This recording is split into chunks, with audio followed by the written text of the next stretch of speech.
Em junho de 1977, Chuck Morgan morreu devido a um tiro na cabeça. Ele estava desaparecido há 11 dias. 2 meses depois, sua morte foi declarada suicídio, mas detalhes estranhos da cena do crime, mensagens enigmáticas e um caso de fraude levaram muitos a especularem que o Chuck foi assassinado por causa do seu papel em um elaborado esquema financeiro.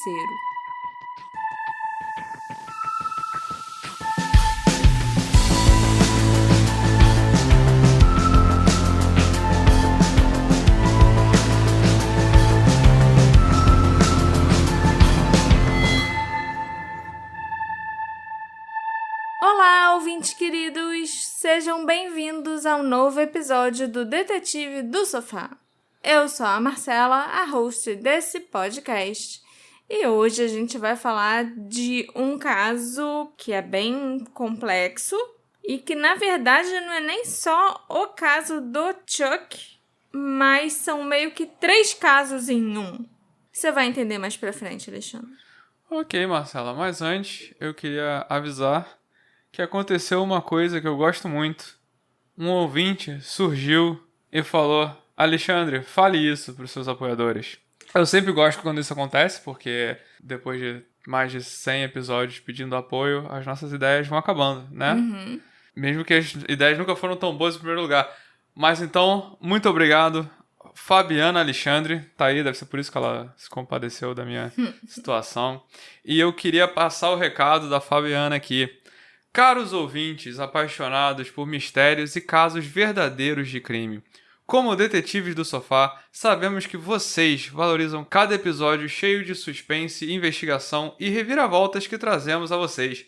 No entanto, manter um podcast como o nosso, Detetive do Sofá, demanda recursos e esforço contínuo. Cada episódio exige pesquisa meticulosa, produção cuidadosa e edição detalhada para garantir que cada momento seja envolvente e informativo. Além disso, há custos associados à hospedagem do podcast, equipamentos de gravação, marketing para alcançar mais ouvintes como vocês. É por isso que estamos pedindo seu apoio como nossos patrocinadores. Ao se tornarem apoiadores do Detetive do Sofá, vocês nos ajudam a cobrir esses custos e nos permitem a continuar trazendo os melhores casos e mistérios para as suas orelhas ávidas por intrigas. Como forma de agradecimento, oferecemos recompensas exclusivas, como acesso antecipado a episódios e acompanhar algumas das nossas gravações ao vivo. Então, se vocês apreciam o trabalho árduo e dedicado que colocamos em cada episódio, considere se tornar um apoiador do Detetive do Sofá. Com a sua ajuda, podemos continuar desvendando os segredos mais sombrios e mantendo viva a chama da investigação. Junte-se a nós nessa jornada emocionante e torne-se um detetive honorário do Sofá hoje mesmo. Gratos pela sua consideração e apoio contínuo, Detetive do Sofá, Marcela e Alexandre. Meu Deus! Eu tô quase chorando porque eu nunca vi um pedido de apoio tão belo e tão bem escrito, sabe? Geralmente é só o Alexandre falando: apoia nós, Por favor. por favor. Fabiana, eu te amo. Meu Deus do céu, olha, Ok. eu não sei nem o que dizer. Agora sim, com a Marcela emocionada, a gente pode começar o episódio do Chuck.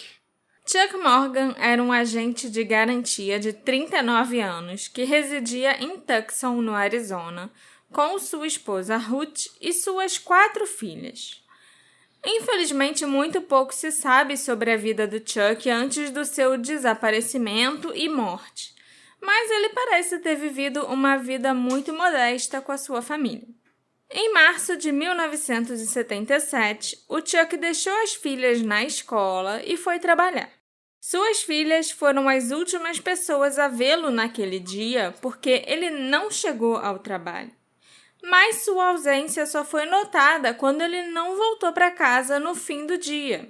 Não ficou claro para mim, quando eu pesquisava, se esse primeiro desaparecimento do Chuck foi oficialmente comunicado à polícia ou não.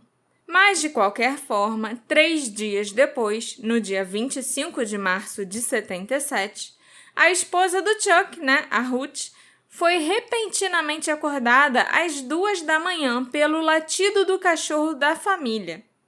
Ela saiu da cama, abriu a porta da frente e encontrou o marido parado ali. A Ruth descreveu o Chuck como estando completamente desgrenhado, com algemas de plástico penduradas no pulso e no tornozelo, e ele ainda estava sem um dos sapatos. Eu acharia que o meu marido estava esse tempo todo num lugar meio sadomasoquista, brincando com... Eu acho que ele caiu no velho golpe de vou te deixar algemado aí. Sim, e rouba as coisas. Igual a Esquece no hotel. gente vê em um zilhão de filmes, né? Aham. Pois é. Mas o Chuck não estava falando, ele só apontava para sua garganta. A Ruth perguntou se ele não conseguia falar e o Chuck fez que não com a cabeça. Ela perguntou então se ele conseguia escrever e o Chuck assentiu.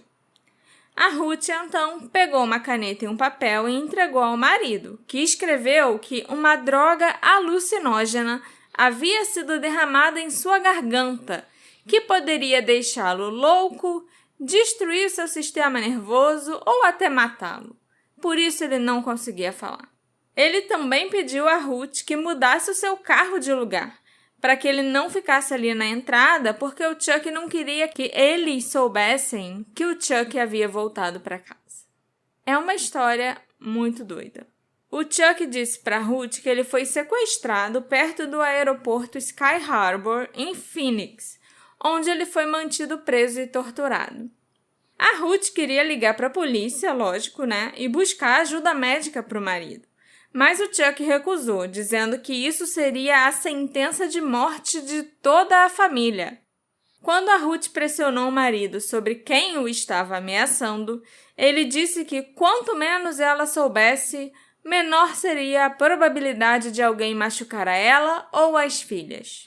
Se isso aqui fosse casos de família, eu ia achar muito esquisita essa história toda. É muito esquisita. No sentido de, com certeza, ele tá mentindo e não pode ou não quer falar pra pessoa onde ele realmente passou.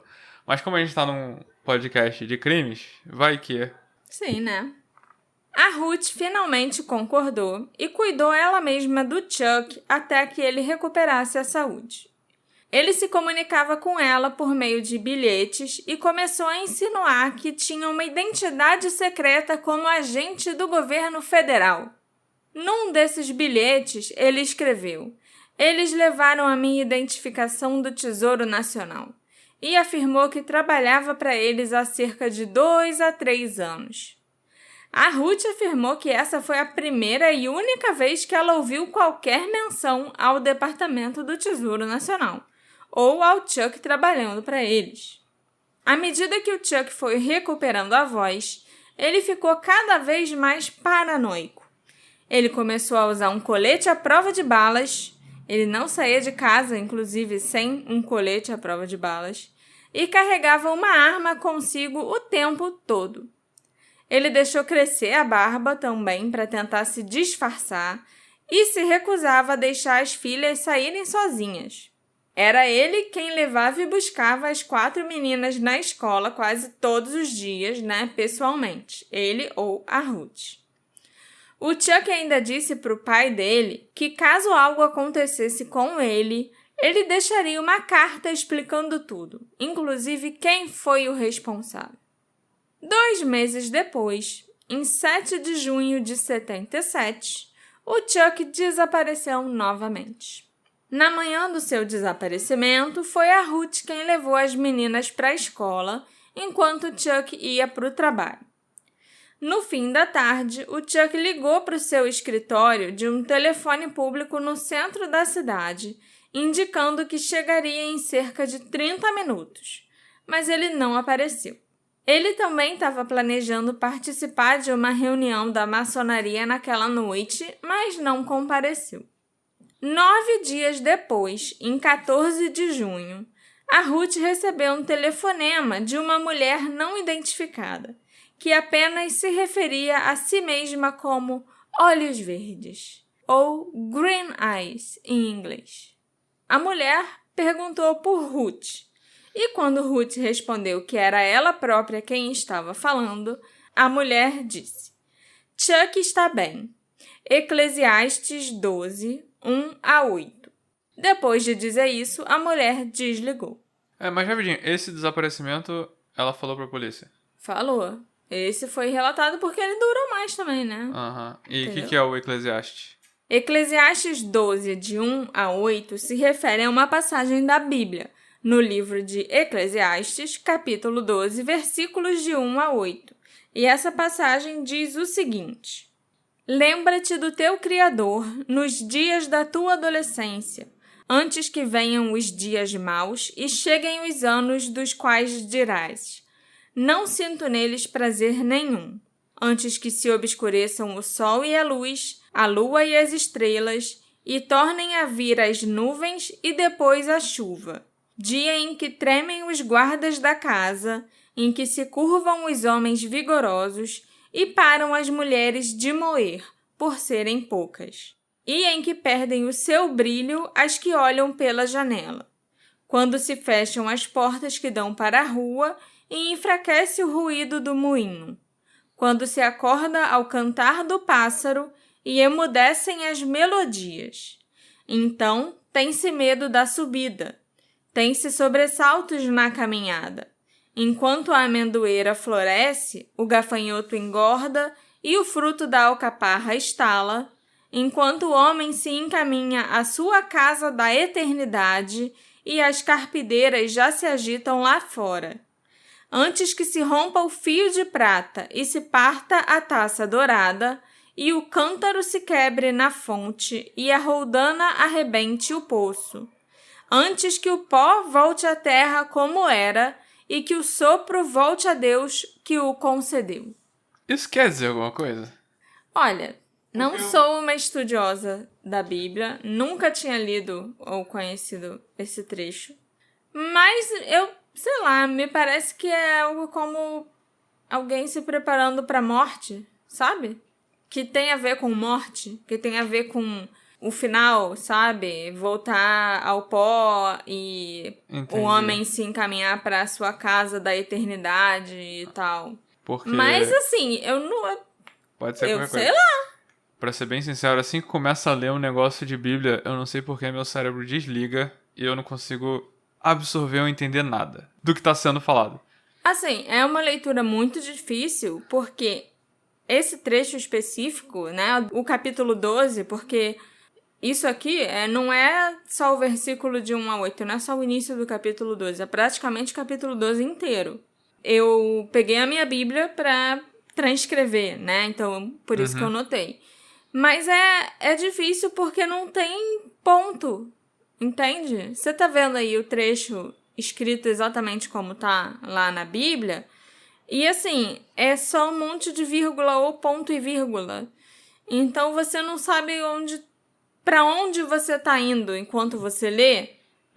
Sei lá. Mas você ficou com a impressão que tem alguém que sabe que o fim tá chegando. É isso que você achou que quer dizer? Assim, eu gostaria de saber da sua opinião, a opinião dos ouvintes também, mas pelo menos foi isso que eu entendi. Principalmente essa parte, falando que o pó volte à terra como era e que o sopro volte a Deus que o concedeu. Eu entendi que é alguém se encaminhando para a morte, se preparando para a morte. Talvez com medo, talvez não. 2 dias após essa ligação, em 18 de junho de 77, o corpo do Chuck foi encontrado numa estrada de terra 64 quilômetros a oeste de Tucson. O Chuck levou um tiro na nuca e foi encontrado caído no chão ao lado do seu Mercury Cougar, com a arma ao lado dele.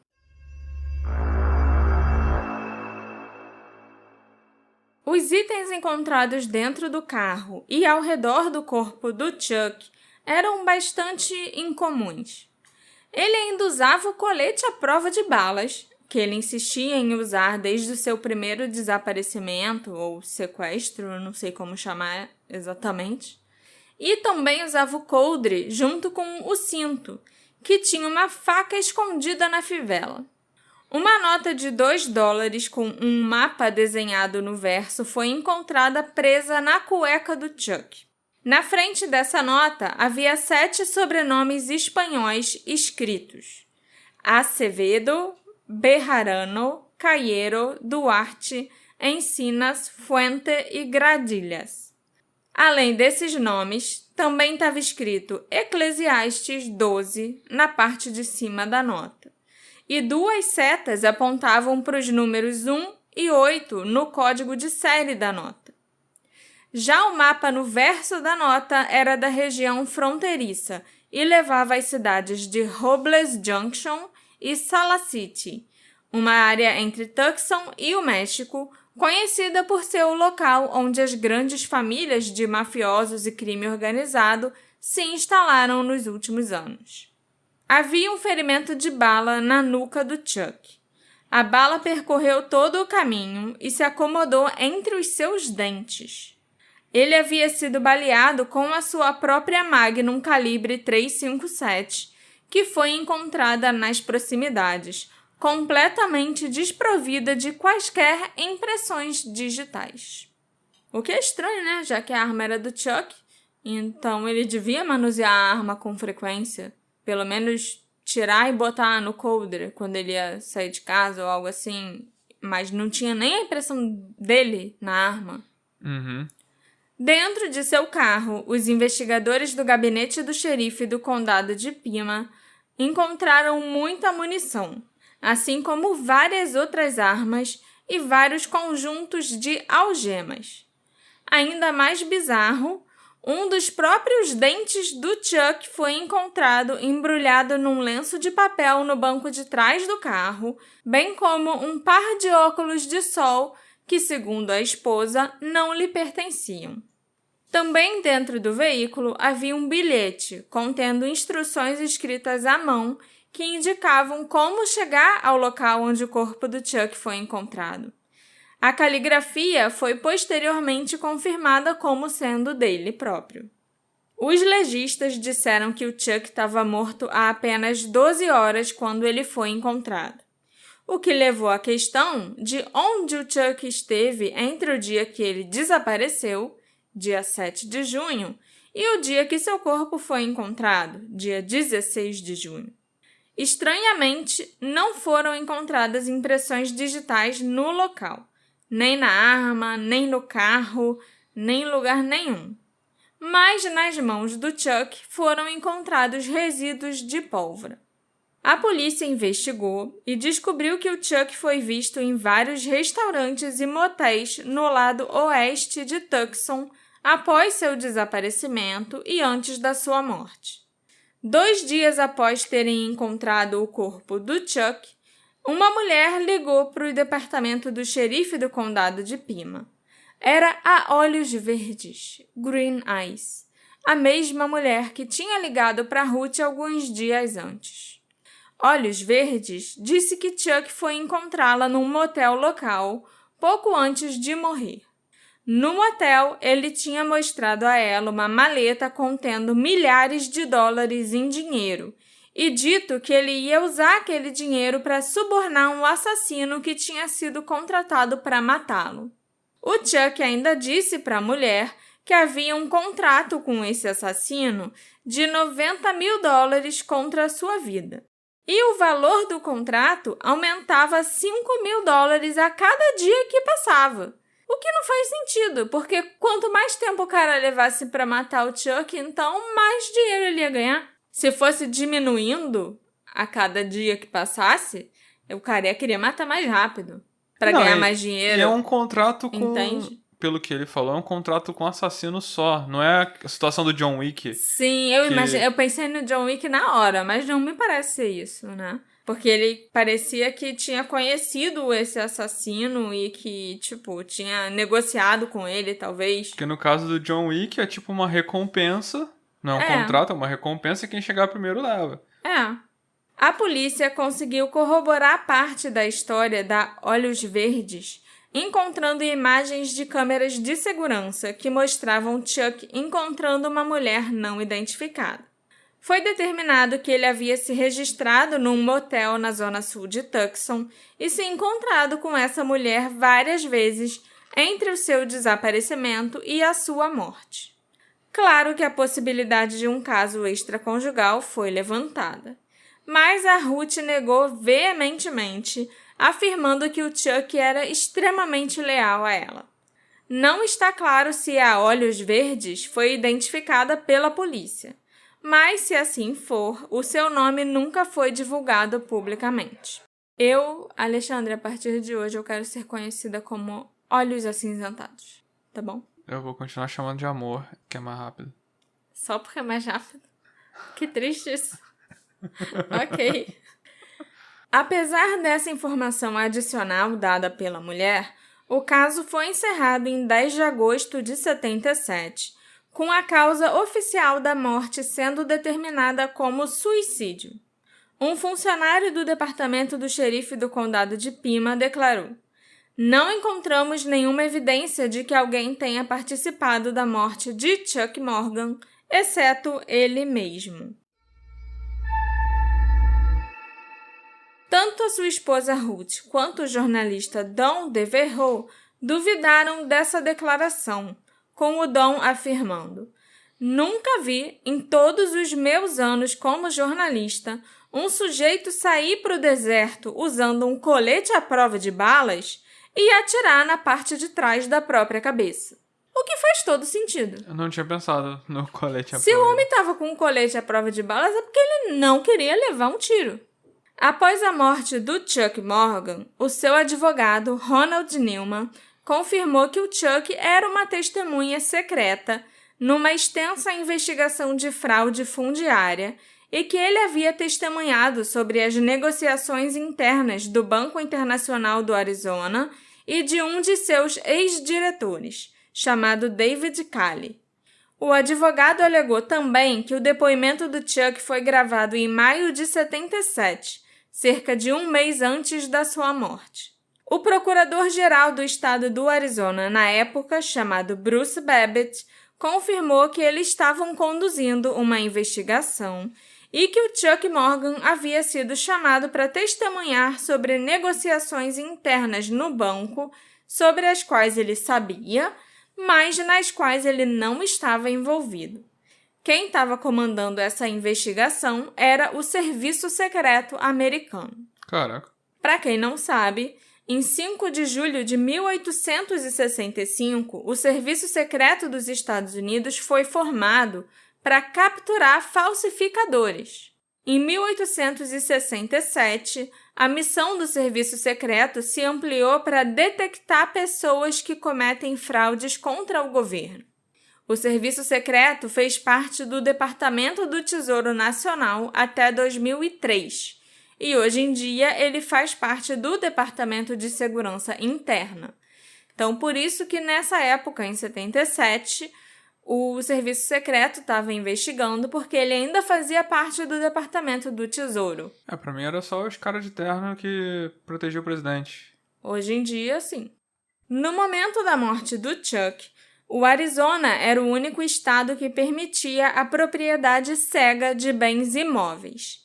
Essa lei significava que os indivíduos podiam comprar propriedades anonimamente, sem serem rastreados.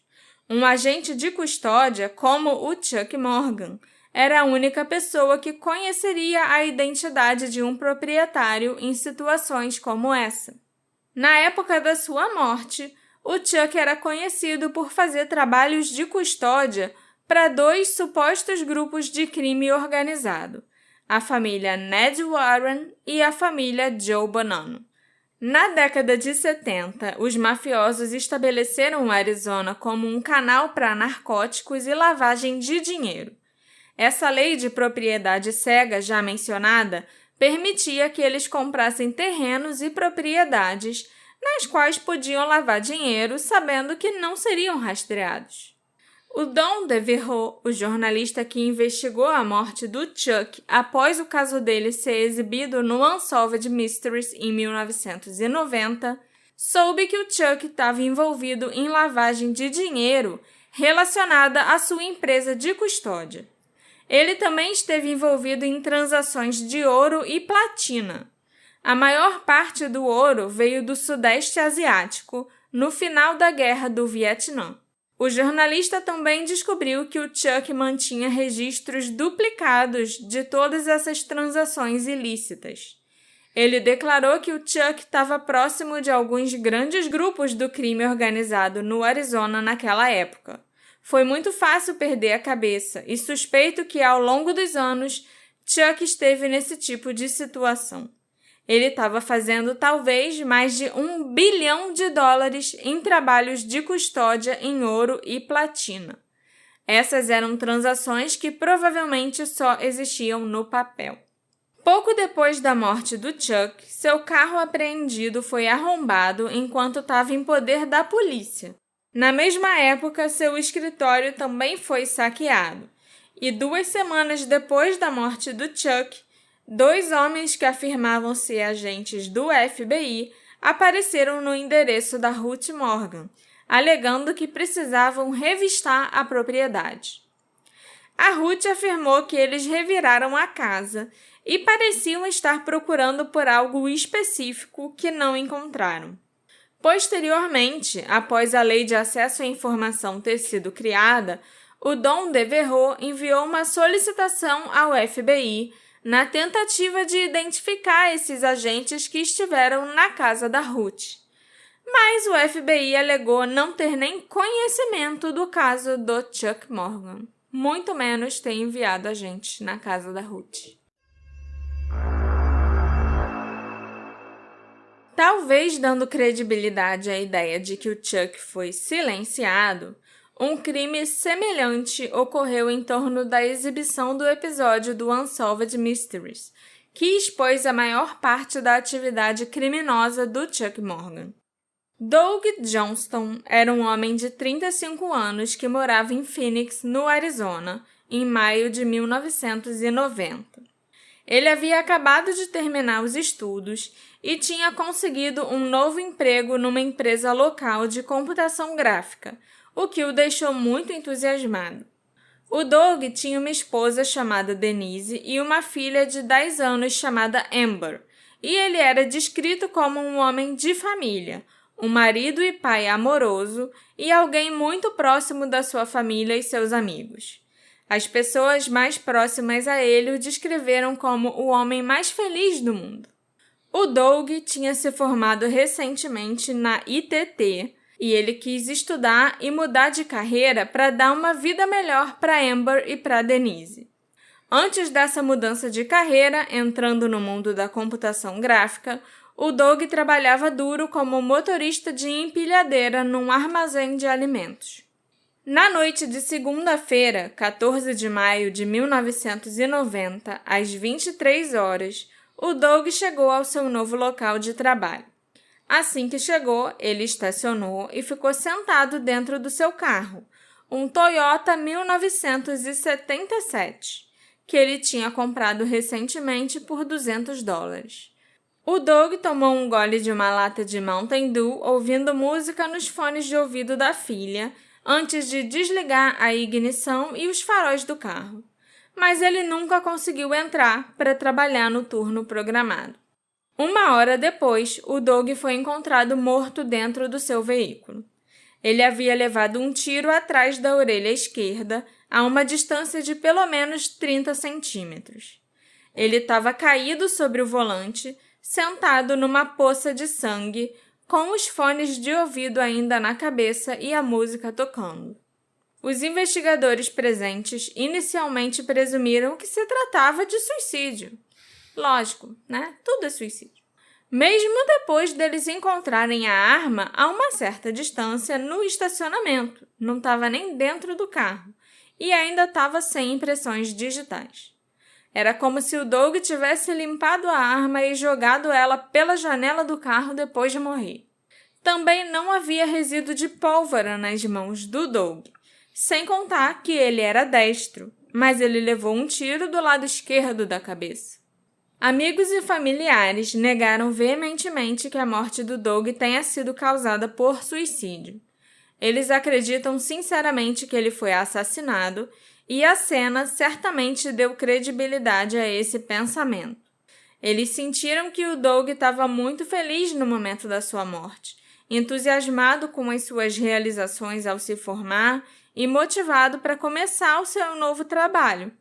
A causa da morte do Doug depois, que teve o inquérito, a autópsia e tudo, ficou como indeterminada. A cena do crime, o novo local de trabalho do Doug, ficava do outro lado da rua de uma casa de propriedade de ninguém menos que o Don Devereux. O Doug e o Don tinham casas de estilo semelhante e dirigiam carros muito parecidos naquela época. O Don era jornalista e seu trabalho e o conteúdo que ele reportava começaram a irritar algumas pessoas em Phoenix. Os mafiosos da área consideraram grande parte do jornalismo do Don como ameaças veladas, e outros ficaram descontentes com o fato dele resolver investigar a morte do Chuck Morgan. Nessa época, o Don conversou com outro jornalista que supostamente havia recebido um aviso da CIA. Esse jornalista soube através de uma fonte confiável da CIA, bem como por um informante da inteligência israelense, que o assassinato do Doug Johnston foi um trabalho mal executado e que a bala era destinada ao Don Devereux. Essa fonte da CIA também alegou que ainda existiam contratos para a morte do Don e que o motivo para isso ter ocorrido foi porque o Don estava investigando a morte do Chuck Morgan. Então, o Doug Johnston teria morrido por uma identidade trocada, No lugar errado. Por uma confusão. Porque ele estava no lugar errado, em frente à casa do Don, sem saber, num carro quase igual ao do Don, um Toyota 77. É uma pena que isso tenha acontecido com o Doug. Em 1991, mais de um ano após a morte do Doug Johnston, o Don Devereux foi contatado por um escritor que vivia em Washington, D.C., chamado Danny Casolaro. O Danny era um repórter investigativo que estava interessado em saber mais sobre a morte do Chuck Morgan. O Don concordou em compartilhar com o Danny as informações que ele descobriu sobre a lavagem de dinheiro e as transações ilegais do Chuck. Mas antes que o Don pudesse enviar esses papéis para o Danny foi encontrado morto dentro do banheiro do seu quarto de hotel, com ambos os pulsos profundamente cortados diversas vezes. Caraca. A polícia foi chamada para investigar. Eles logo encontraram uma aparente nota de suicídio que dizia: "Aos meus entes queridos, por favor, me perdoem, principalmente meu filho.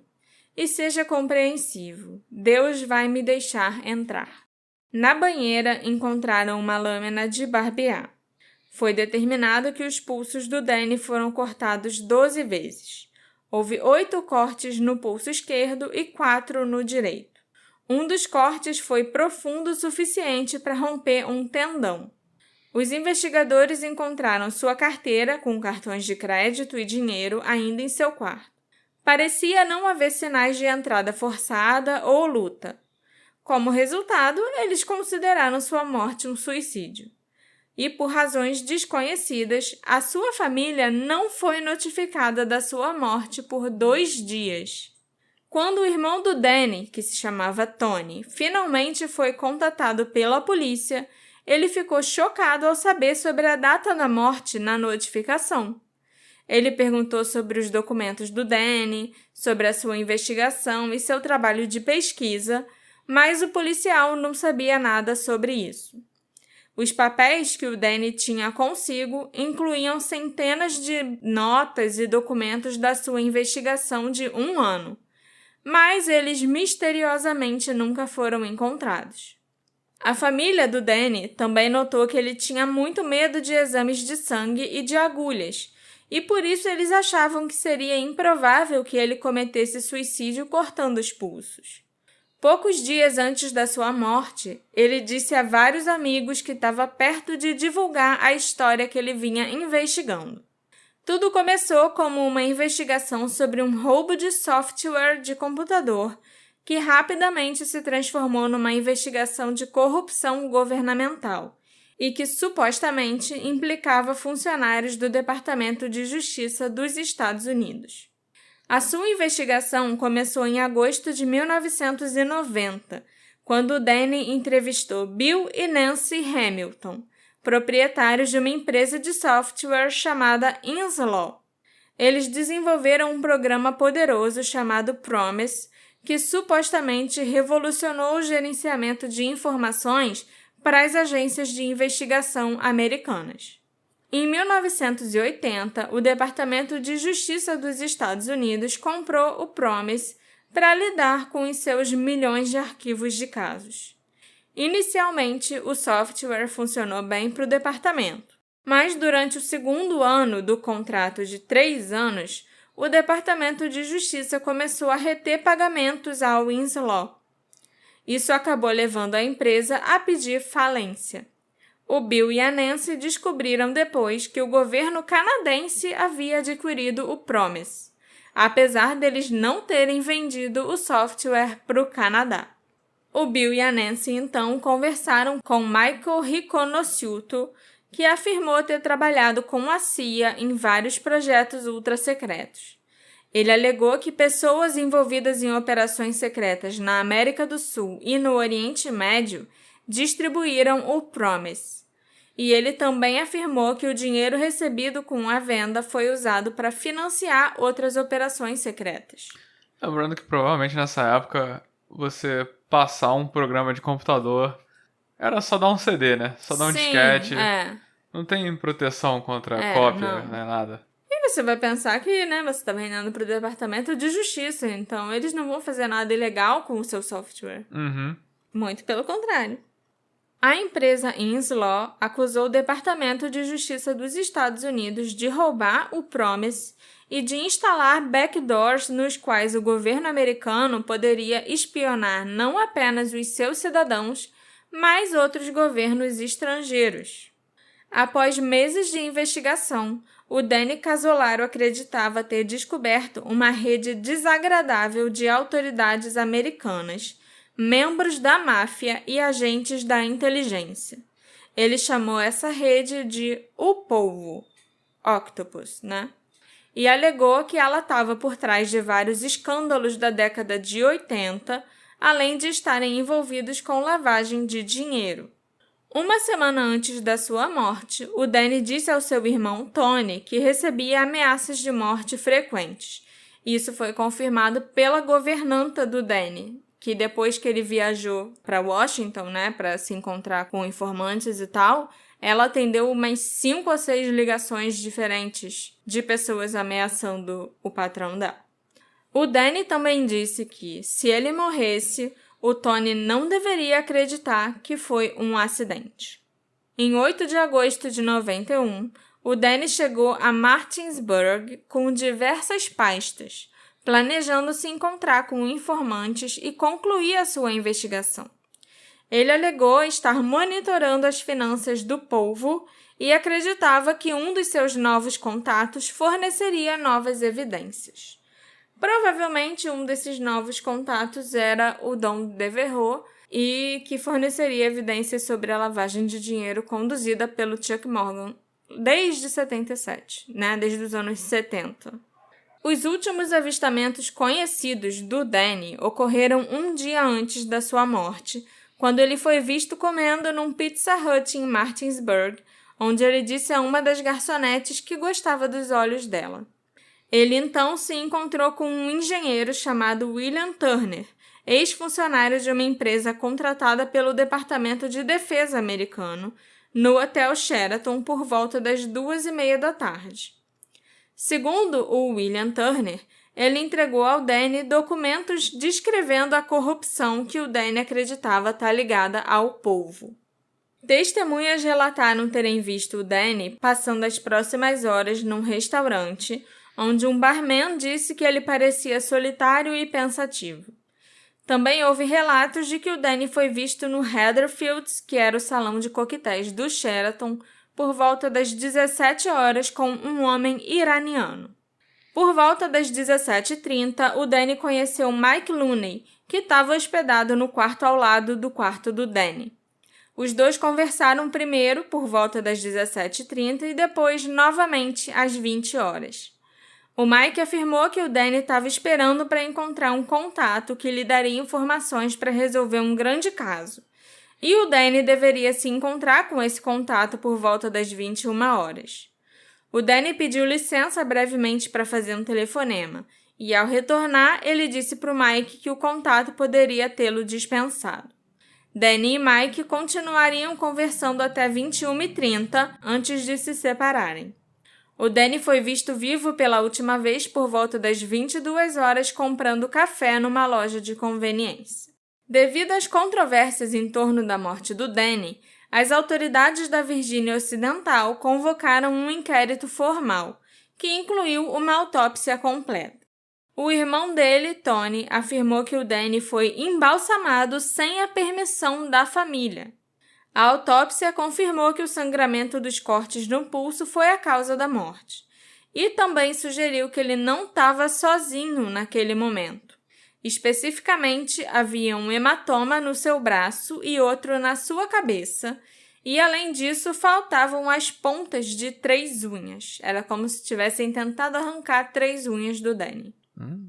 A família do Danny soube que o seu quarto de hotel foi limpo por uma equipe de limpeza profissional no dia seguinte à sua morte. Eles inadvertidamente descartaram evidências importantes. Curiosamente, um dos membros dessa equipe se lembrava de ter visto 2 toalhas ensanguentadas no chão do banheiro, e parecia que alguém tinha tentado limpar o sangue do chão antes da chegada dessa equipe profissional.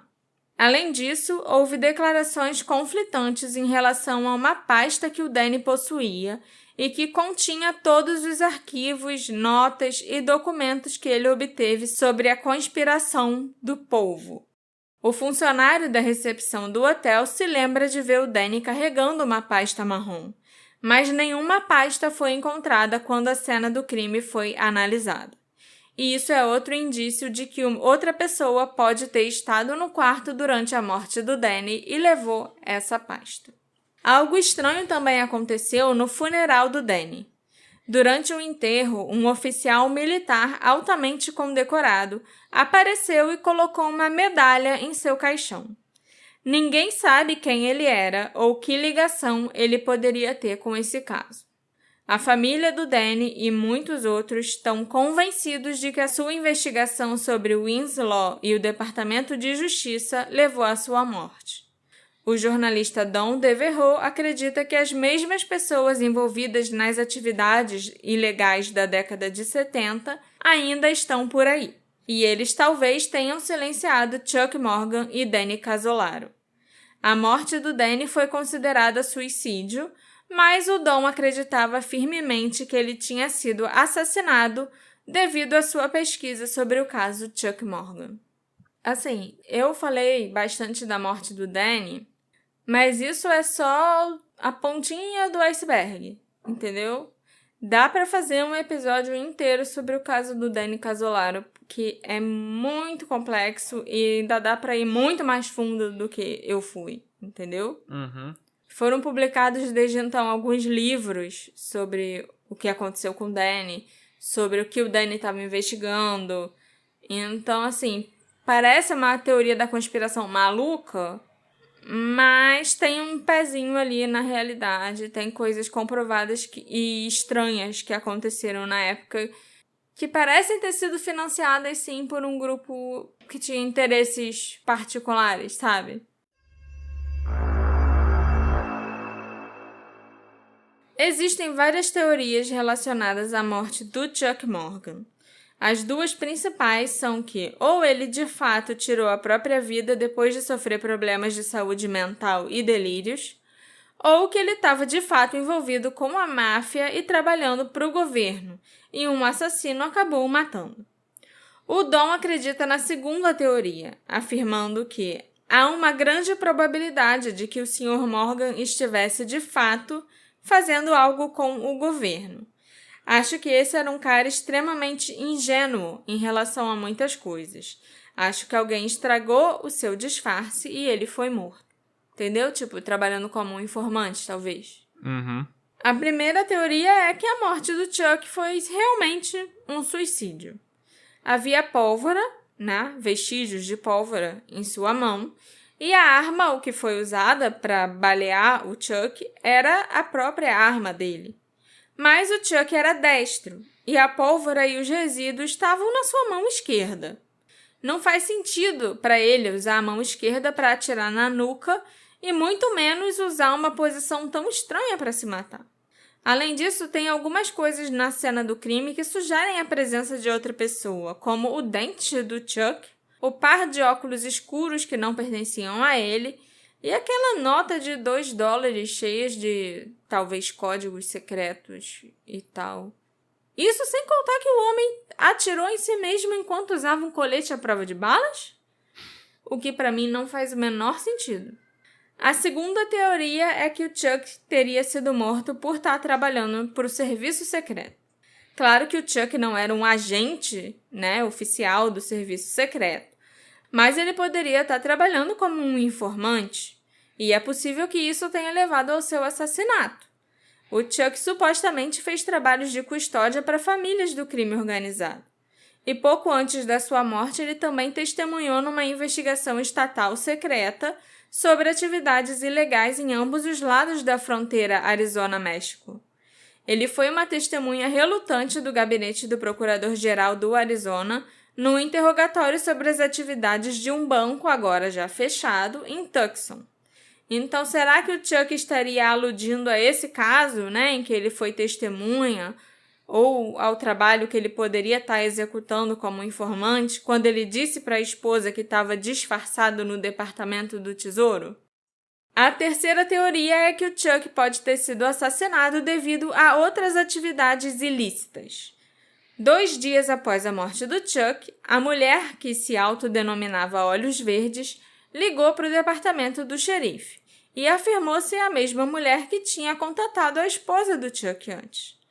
A mulher disse que encontrou com ele no motel antes dele morrer. E o departamento do xerife do condado de Pima confirmou que o Chuck estava hospedado num West Side Motel há mais de 1 semana antes de ser baleado. Olhos Verdes disse que o Chuck mostrou para ela uma pasta cheia de milhares de dólares em dinheiro, que ele alegou ser para resgatá-lo de um contrato que a máfia fez contra sua vida.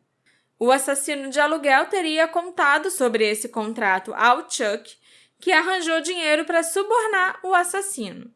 Mas quando os dois se encontraram no deserto, o assassino pode ter matado o Chuck de qualquer maneira e pegado seu dinheiro. O Don Devereux acredita que o Chuck pode não ter percebido realmente com quem ele estava envolvido. O ângulo muito explorado na internet, no Reddit hoje em dia, que é o da esquizofrenia, também é uma sugestão razoável, embora tivéssemos que investigar o resto da vida do Chuck para obter mais exemplos desse tipo de comportamento, porque não parece haver nenhum. Mas ele pode ter ficado extremamente paranoico acreditando que estavam atrás dele e acabou resolvendo tirar a própria vida. A esquizofrenia é uma doença que, principalmente nos homens, se manifesta em torno dos 30 e poucos anos, 35, por aí.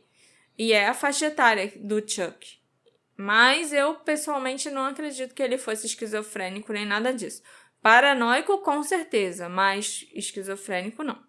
O fato do Chuck aparentemente ter escapado dos seus captores após o seu primeiro desaparecimento ou sequestro, ou ter sido libertado após tortura e ameaças de morte, e ele não ter pegado a sua esposa e seus filhos e fugido, para mim é um indício de que ele sabia que ele não poderia escapar. O meu palpite é que ele foi libertado com um aviso, tipo, consiga o que você nos deve ou o que a gente quer até tal data ou você vai morrer. O Chuck apareceu com um dinheiro, mas pode não ter sido suficiente. Ou eles simplesmente o mataram de qualquer maneira. Quase 50 anos se passaram desde a morte do Chuck e, apesar da declaração oficial de suicídio, ela continua tão bizarra e misteriosa quanto era em 77. A esposa e as filhas do Chuck nunca aceitaram que ele tirou a própria vida. E a Ruth continuou a acreditar que ele foi assassinado até ela morrer em 2006. As 4 filhas do casal afirmam que o seu pai foi assassinado para proteger os interesses de empresários e políticos corruptos. Meu pai tinha muitas informações sobre as pessoas aqui em Tucson que poderiam ter sido muito prejudiciais, disse Megan Hyde. Ela ainda acrescentou que havia muitas informações sobre políticos, pessoas que ainda estão vivas e que trabalham em nosso governo, e eles queriam silenciá-lo. Assim como queriam silenciar o jornalista o Don Devereux e acabaram matando um homem inocente que era o Doug Johnston. Eu só acho interessante que das pessoas que mais provavelmente queriam matar o Don Devereux, mataram o homem errado e deixaram pra lá, pelo jeito, né? Tem gente que acha que, pode não ter sido isso que aconteceu, que ele morreu por algum outro motivo, sei lá, e o Don fez essa declaração que, meu Deus, era pra ter sido eu pra, conseguir chamar mais atenção pro trabalho dele, porque ele tava investigando e tal, entendeu? Porque o que liga a morte do segundo cara é só que ele morreu perto da casa dele. Em frente à casa dele tinha um carro igual ao dele. Então, assim, me parece que o Dom meio que se aproveitou dessa história pra se autopromover, entendeu? Não acho que, com certeza, mas pode ter sido? Pode. Mas, assim, de qualquer jeito, a morte do Doug parece ter sido em vão, sabe? Porque ele era uma pessoa super do bem. Uhum. E nada foi levado. Por que só chegaram lá e deram um tiro nele? Por que não tentaram levar o carro? Por que não, sabe? Não sei, continua sendo uma morte muito estranha pra mim. Eu não acho que foi suicídio. A morte do Doug é a que eu mais tenho certeza nessa história toda de que não foi um suicídio. Foram 3 suicídios esquisitos, né? Já o caso do Danny é muito complexo, realmente. Mas tem uma forte ligação com o caso do Chuck, porque o Danny, um dia antes de morrer, ligou pro Don pedindo pra ele compartilhar as informações que o Don tinha sobre o caso do Chuck Morgan. E aí, no dia seguinte, ele foi encontrado morto. Então, assim, é bem estranho. Esse episódio foi feito graças à colaboração da nossa querida apoiadora, Kat Schneider. Muito obrigada, Kat, por ter escolhido apoiar o Detetive do Sofá e por gostar do nosso trabalho. É graças a pessoas a você que eu posso escrever esses casos malucos e o Alexandre fica me olhando esquisito com cara de quem acha que eu fui longe demais. Não? Sim. Mas é por causa disso que vocês gostam de mim, né? Porque eu sempre vou longe demais. Então, se você também quiser se tornar um apoiador e ganhar aqui um agradecimento especial que nem a Kat Schneider, entra lá no site do Orelo e veja como fazer para se tornar um apoiador. Escolhe lá a sua categoria e é isso aí. O que vocês acham que aconteceu de verdade com o Chuck Morgan? Foi suicídio? Foi assassinato? Foi um trabalho da máfia ou foi um trabalho, sei lá, do governo americano? E o caso do Doug Johnston? Foi realmente um erro de identidade que depois simplesmente deixaram pra lá? Já o Danny Casolaro, eu reconheço que eu fui longe demais, então eu nem sei que perguntas eu tenho pra fazer a respeito desse caso. Talvez a mesma que eu tenho pra fazer em relação ao Chuck. Será que foi suicídio ou será que foi um assassinato que tentaram fazer parecer que foi um suicídio? Então, a gente tem muita coisa para discutir sobre esses 3 casos. Eu falei que seriam 3 em 1, Alexandre, lá no início. E vocês podem me encontrar nas nossas redes sociais, @detetive do sofá, para a gente conversar e discutir sobre o Chuck Morgan e tudo isso que a gente falou aqui. A gente se encontra na próxima investigação. Tchau, tchau. Tchau, tchau.